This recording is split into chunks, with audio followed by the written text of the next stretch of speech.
সর্দার এসে পড়েছি নদীর কাছে, যাও গিয়ে গোসল করে চেক করো পানি ঠান্ডা হয়েছে কিনা, না হলে গরমে মরে যাবো।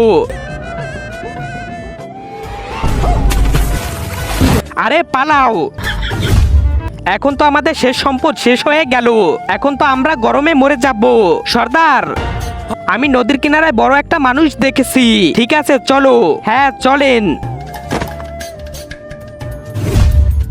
এই দেখেন সর্দার, কত বড় মানুষ, এটা আমাদের জন্য খুবই ভয়ানক হতে পারে, একে জানে মেরে দাও। দাঁড়াও। আরে সর্দার, ও আমাদের উপকার করতে পারে, মানুষের কাছে গরম দূর করার অনেক পদ্ধতি আছে। হ্যাঁ, এই বড় মানুষ শুনো, বড় মানুষ শুনো। হ্যাঁ, তোমরা কারা? এইসব ছাড়ো আর তুমি আমাদের সাহায্য করো। হ্যাঁ, কিরকম সাহায্য? আমাদের না অনেক গরম লাগছে, গরমটাকে একটু দূর করে দাও। ঠিক আছে, আমি একটা ইলেকট্রনিক পাখা লাগিয়ে দিচ্ছি। এনেছি তোমাদের জন্য ফ্যান। সর্দার, এখন আমাদের গরম দূর হয়ে যাবে। তার আগে তুমি যদি ইন্ডিয়ান হও তাহলে লাইক করো, আর যদি বাংলাদেশি হও তাহলে লাইক সাবস্ক্রাইব দুইটাই করো, আর কমেন্টে তুমি যে দেশে সে দেশের পতাকাটা দিয়ে যাও। খেয়ে নাও ঠান্ডা ঠান্ডা হাওয়া।